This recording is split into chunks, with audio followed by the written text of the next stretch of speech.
আসসালামু আলাইকুম, আশা করি তোমরা সবাই ভালো আছো। আমরা বিগত ক্লাসে চ্যাপ্টার 9.1টা করেছিলাম। আজকে আমরা অ্যাকচুয়ালি 9.2টা শুরু করব না, এর জন্য যে বেসিকের যে প্রয়োজনটা সেটা নিয়ে একটু আলোচনা করব এবং ত্রিকোণমিতিতে কোণের মান কিভাবে আসে, কেন আসে, এই সকল বিষয় নিয়ে আমরা শর্টকাট শিখব এবং আলোচনা করব। প্রথম কথা হচ্ছে যে ভাইয়া ক্যালকুলেটর টিপলেই তো আমার কোণের মানগুলো চলে আসে। হ্যাঁ ভাইয়া, ক্যালকুলেটর মানলেই কোণের মানগুলো চলে আসে, বা কীভাবে চলে আসতেছে এবং আমরা বিভিন্ন অ্যাডমিশনে যখন ফার্স্ট ইয়ার অ্যাডমিশনে যাব তখন কিন্তু ক্যালকুলেটর ছাড়াই আমার কোণের মানগুলো মনে রাখতে হবে। তো তোমরা যারা আজকে শুধুমাত্র ক্যালকুলেটর নির্ভর হয়ে মানগুলো মেমোরাইজ করতেছো না বা করবা না, তারা কিন্তু অ্যাডমিশনে গিয়ে এই সিলি ব্যাপারগুলোর জন্য অনেক কিছু হারানোর আশঙ্কা থাকবে।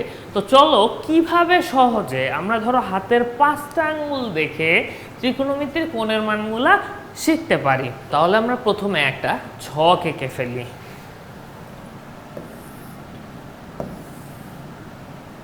সাইন, কস, সেক, ট্যান, কট। আচ্ছা, দেখেন ডিগ্রিগুলা কি 0 ডিগ্রি, যে মানগুলা আমরা কমন মনে রাখতে হবে সেগুলাই লিখতেছি। 30 ডিগ্রি, 45 ডিগ্রি,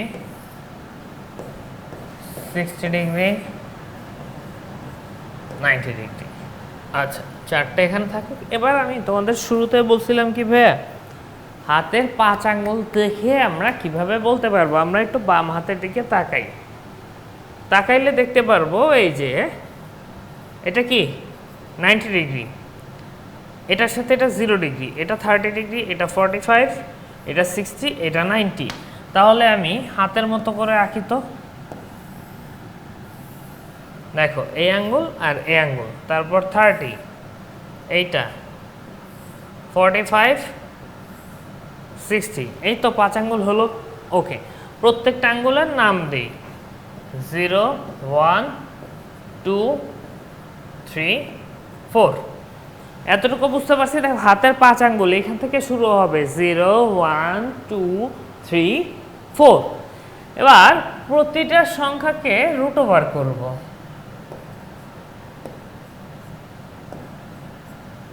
রুট ওভার করার পর প্রতিটা সংখ্যাকে 2 দ্বারা ভাগ করব। তাহলে কি 0 বাই সামথিং 0, রুট ওভার 1 মানে 1 হাফ, 1 বাই রুট 2, এটা যা আছে তাই, রুট 3 বাই 2, রুট ওভার 4 কত, 2 বাই 2 ইকুয়াল টু 1।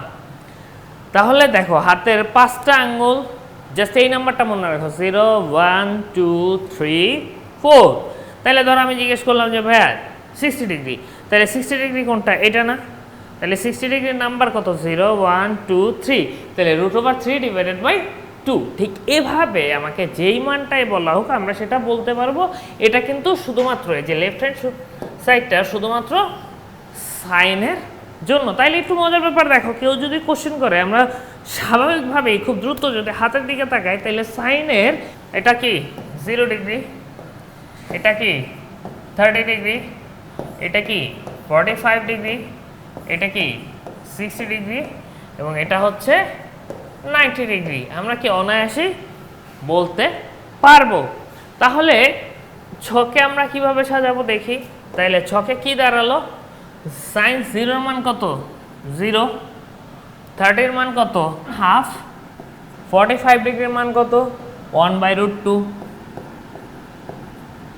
60 এর মান রুট 3 ডিভাইডেড বাই 2, 90 এর মান 1। ক্লিয়ার? তাহলে সাইনের মানটা হয়ে গেছে। দেখো ভাইয়া, সাইনের ক্ষেত্রে বাম হাত থেকে আমি মানটা বের করলাম। এখন কথা হচ্ছে যে ভাই হাত দেখে তো আমি সাইনটা বলতে পারি, কস কেমনে বলবো? জাস্ট উল্টায় দাও, এইটা মানে কস জাস্ট উল্টায় দিবা, কি বাম হাতটা জাস্ট ঘুরায় দিবা, বাম হাতটা ঘুরায় দিবা। এই তাহলে এটা 0, এটা 30, এটা 45, এটা 60, এটা 90। তাহলে মানগুলোও ঘুরে যাবে। দ্যাট মিনস সাইনেরটা পারলে জাস্ট উল্টা দিক থেকে আসবে। কস 0 এর মান 1, 30 এর মান রুট 3 বাই 2, 45 এর মান 1 বাই রুট 2, 60 এর মান হাফ, 90 এর মান 0। ক্লিয়ার? তাহলে দেখো বাম হাতের দিকে তাকায় যদি আমি সাইনেরটা বের করতে পারি, ধরো বাম হাতে বলছে মানে ধরো cos 60, তাইলে cos 60 হলো যেটা ডান হাত মানে বাম হাতে সাইনের ক্ষেত্রে 60 ছিল সেটা কিন্তু হবে না, 30টা 60 হয়ে যাবে, জাস্ট উল্টায় যাবে। আমি এভাবে ঘুরা 60 বলছে, 60 কি এটা ধরছিলাম, তাহলে এটা কি এখানে 30 মানটা হবে হাফ। সিম্পল, জাস্ট কজের যদি সাইনের যদি মানগুলো জানি, জাস্ট কজটা কি জাস্ট পিছন থেকে সামনের দিকে আসবে, হাতটা জাস্ট উল্টে যাবে, আর কিচ্ছু না। দেন দেখো সেক, ভাইয়া সেক কি কজের বিপরীত রাশি না, তাইলে 1/1 কত 1,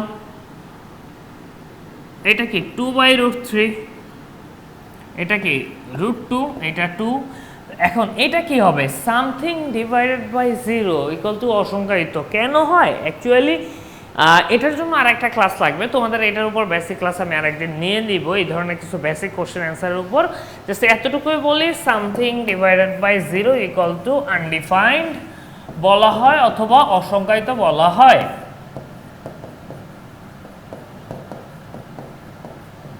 অসংজ্ঞায়িত, তাহলে এটা অসংজ্ঞায়িত। আচ্ছা, শর্ট ফর্মে লিখলাম, তোমরা বুঝে নিবে।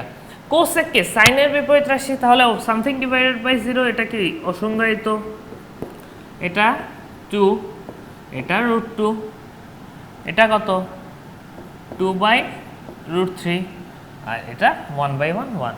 তাহলে tan কত ভাইয়া, সাইন বাই কস না, তাহলে 0/1 কত 0, হাফ ডিভাইড বাই √3 কত 1/√3, সেম তাহলে 1, √3/2 ডিভাইডেড বাই হাফ তাহলে কত √3, 1/0 কত অসংজ্ঞায়িত। কটটা কি উল্টা, তাহলে এটা অসংজ্ঞায়িত, এটা √3, এটা 1, এটা 1/√3, এটা 0। দেখো ভাইয়া শুধুমাত্র আমরা বাম হাত দেখে আমরা যখন সাইনের ভ্যালুগুলা বের করতে পারবো, ঠিক একই টাইমে আমি কস পারতেছি, সেক পারতেছি, কোসেক পারতেছি, ট্যান পারতেছি, কট পারতেছি। অনেক সময় ভাই ক্যালকুলেটরও আমাদের সাথে বিশ্বাসঘাতকতা করে, ধরো মুড চেঞ্জ হওয়া, ডিগ্রি রেডিয়ানে দাও, তুমি পরীক্ষা হলে জিনিসটা খেয়াল করো নাই, ভুলে আসছে তুমি ভুলে দিয়ে যাচ্ছ, 4 ডিগ্রিতে মান তুমি দিচ্ছ রেডিয়ানে, এই ধরনের প্রবলেমগুলো হয়। তো সেক্ষেত্রে ভাই আমি কেন একটা যন্ত্রের উপর নিজেকে ডিপেন্ডেন্ট রাখবো? আশা করি যদি এই ক্লাসটা আমরা বুঝতে পারি তাহলে ত্রিকোণমিতিক কোণের যে মানসমূহ এগুলো কখনোই আমাদের ভুল হবে না, যে এগুলার ব্যাখ্যা কেন অসংজ্ঞায়িত হচ্ছে, কীভাবে হচ্ছে, প্রত্যেকটা ফাংশনেরই কিন্তু গ্রাফ আছে এবং এগুলা কিন্তু ত্রিকোণমিতিক ফাংশন, এবং এই ফাংশনগুলোকে ডান্সিং মুভের সাহায্যে দেখানো হয়। তোমরা ইউটিউবে দেখলে এই ধরনের অনেক সুন্দর সুন্দর মজার ভিডিও পাবা।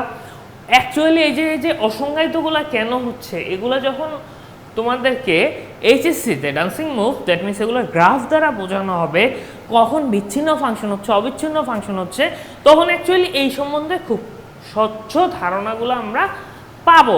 বাট তোমাদের 9.2-তে শুধুমাত্র ত্রিকোণমিতিক কোণের মানও প্রয়োজন, এজন্য আজকে শুধু তোমাদের ত্রিকোণমিতিক মানগুলা কিভাবে সহজে আমরা শুধুমাত্র হাত দেখে সবগুলো মান মনে রাখতে পারি সেটাই তোমাদের দেখানো হলো।